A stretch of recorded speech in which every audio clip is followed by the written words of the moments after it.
La loi de la foi. La foi dont nous allons parler ici, c'est la vraie foi. Elle n'est pas dogmatique, elle n'est pas religieuse. Alors, quelle vision de la foi avez-vous, justement? Pensez-vous avoir la foi? Ou pensez-vous avoir perdu votre foi à cause de certaines épreuves de la vie, ou au contraire, cette foi s'est-elle renforcée dans les épreuves au fil du temps?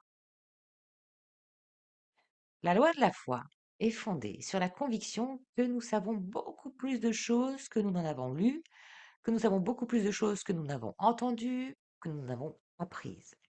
Nous en savons plus parce que nous sommes plus. Nous avons un lien direct, individuel et à la fois collectif, mais individuel avec la sagesse universelle. Il nous suffit de regarder, d'écouter et d'avoir la foi. Une citation du sociologue Eric Fromm qui dit: On ne peut être fidèle que si l'on l'est d'abord envers soi-même. Et la loi de la foi, elle nous enseigne qu'il n'y a pas de meilleur lien qui nous unit que celui direct avec la sagesse infinie. Alors que nous avons pris l'habitude de nous fier aux experts, entre guillemets, autoproclamés, qu'ils soient dans la politique, l'économie, la voyance, les médias, la médecine, la juridiction, bref, et j'en passe, nous avons dans le même temps abandonné au fil du temps notre pouvoir et notre sagesse intérieure.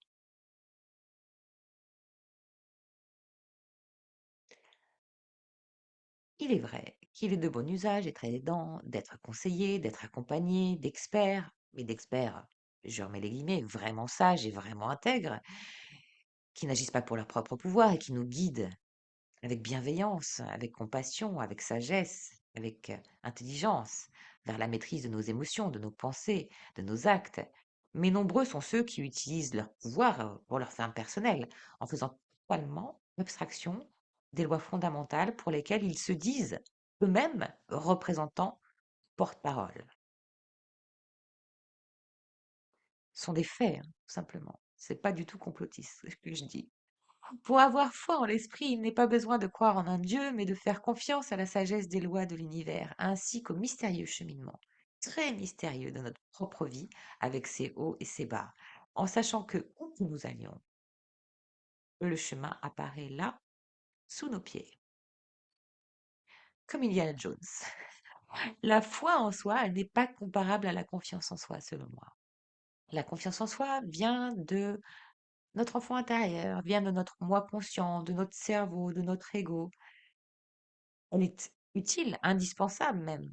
D'où l'importance effectivement de prendre soin de ce corps émotionnel et de cet archétype de l'enfant intérieur qui souvent a été malmené par voilà, les éducateurs, par notre enfance, par nos conditionnements, par tout l'ancien paradigme.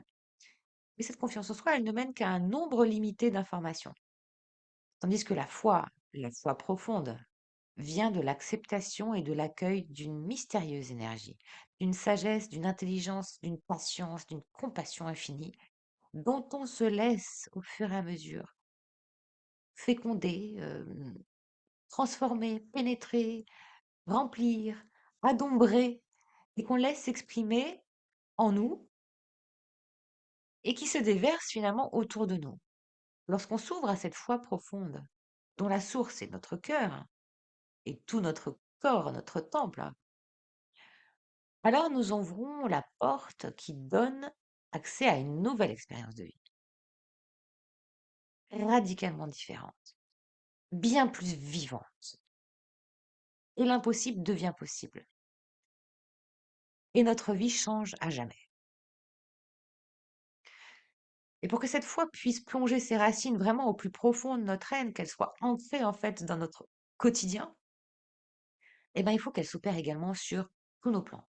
Et vous savez, j'espère, sinon je vous invite à regarder d'autres webinaires agapés, qu'il faut qu'elle s'opère sur tous les plans et on n'a pas qu'un corps physique. Nous sommes composés, voilà, d'une structure physique et avec des corps subtils, finis. Donc il faut que ce changement s'opère sur tous les plans physique, mental, affectif, spirituel et sur tous les corps. Voilà. L'esprit nous éprouve tous, nous met tous à l'épreuve, mais c'est par cette épreuve, encore une fois, comme un étudiant qui passe des épreuves, des tests de validation, c'est comme ça que l'on apprend. Alors, je vous l'accorde, en ce moment, il y a comme trois parties de la population. Il y a des personnes qui ont décidé, effectivement, que la vie était une occasion d'apprendre. Et puis, il y en a d'autres, des jeunes âmes, pour lesquelles ça ne s'intéresse pas du tout. Et il y en a d'autres, intermédiaires, qui ont déjà un karma, un passif, mais qui sont encore très ancrés dans la réalité et, euh, et qui manifestent encore cette dualité dans la noirceur, et qui n'ont pas cette volonté de changement. Bref, l'esprit nous éprouve tous, c'est ainsi qu'on apprend. Derrière toute situation, derrière toute difficulté, derrière toute épreuve, il y a ce maître universel, cette sagesse universelle qui utilise cette expérience pour nous faire voir l'état actuel de notre foi et finalement l'éloignement dans lequel nous vivons par rapport aux lois spirituelles. Plus nous allons vivre loin de ces lois spirituelles, plus cela crée du désordre, du chaos, du conflit, de la maladie. Plus nous nous rapprochons des lois universelles, plus au contraire, ça amène la paix, l'harmonie, la confiance, la manifestation, le discernement, la joie, l'amour. Donc en mettant notre foi en l'esprit qui est en nous, nous la mettons aussi dans l'esprit qui est en autrui. Et c'est à partir de ce moment-là qu'on voit qu'il n'y a pas de séparation, qu'on voit l'effet miroir qui se joue dans toutes les relations, qu'on comprend combien les discordes, qu'elles soient familiales ou qu'elles soient collectives, les conflits, ne sont que un jeu d'ego sur une même vibration. Et en mettant notre foi en l'esprit qui est en nous, nous la mettons donc aussi dans l'esprit qui est en autrui et on commence à se sentir soi en sécurité dans le monde. La foi est une connaissance directe hein, qui repose sur une sagesse supérieure. Elle entraîne le courage de croire que quoi qu'il arrive, tout peut toujours servir notre plus grand bien.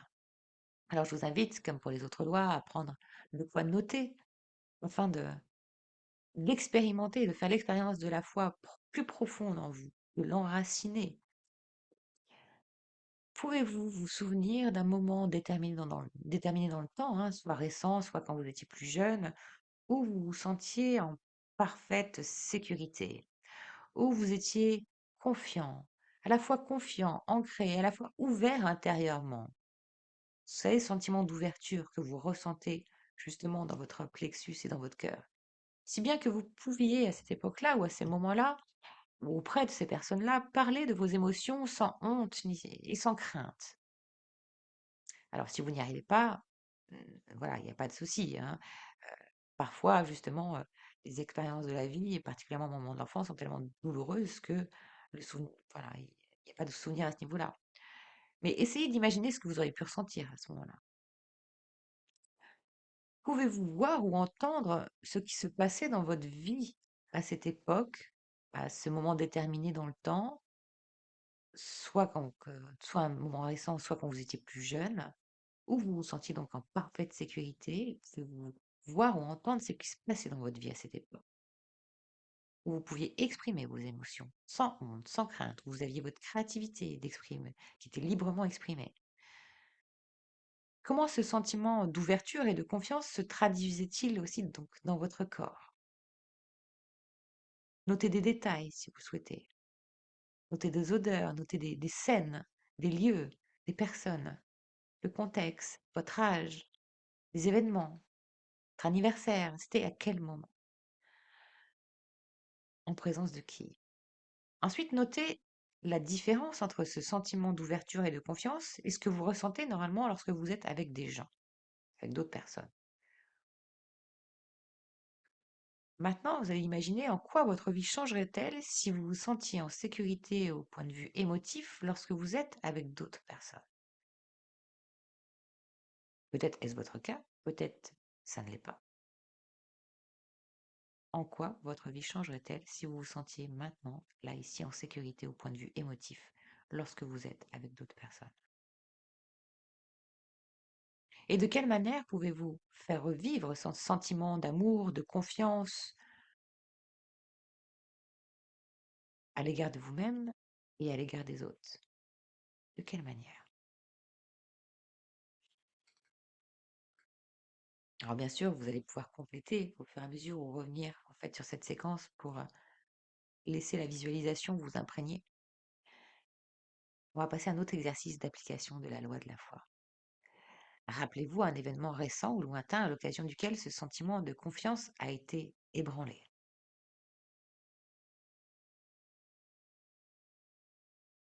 Un moment où vous vous êtes senti humilié, où vous vous êtes senti trahi, où justement ce sentiment de confiance a été ébranlé. Deuxième question, est-ce possible que vous ayez provoqué involontairement cet événement?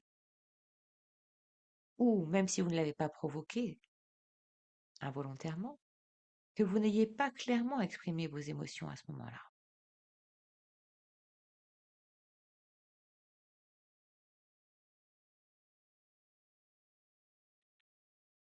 Et puis entraînez-vous chaque jour à créer un pont entre l'esprit de l'autre et le vôtre, en créant un climat de confiance.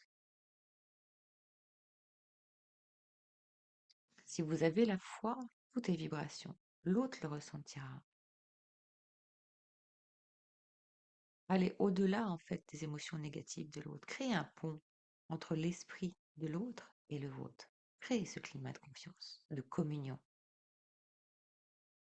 Et vous allez voir comment, contre toute attente, son comportement peut changer. Si vous n'y arrivez pas seul, ce qui est tout à fait normal, que votre subconscient, encore une fois, bloque le processus et vous maintient en mode auto-sabotage. Alors je vous accompagne dans ce processus de transformation à changer de fréquence, de vibration, pour faire grandir en vous cette foi qui vous renforce et vous procure ce sentiment profond de sécurité et de connexion à l'esprit universel, à l'esprit qui est en vous, à la vie qui est en vous. Je vous donne rendez-vous sur méthodeagapé.com et je vous guide pour des séances, par des séances individuelles, des ateliers en ligne, des soins audio téléchargeables et des formations en ligne pour les professionnels également. Merci de votre écoute. J'espère que ce contenu vous a été utile et que vous en ferez le meilleur usage. Merci de vos j'aime, de vos partages à celles et ceux qui en ont besoin. N'oubliez pas de vous abonner à la Web TV Agapé. Je vous retrouve avec plaisir pour la prochaine loi de transformation, la loi des attentes.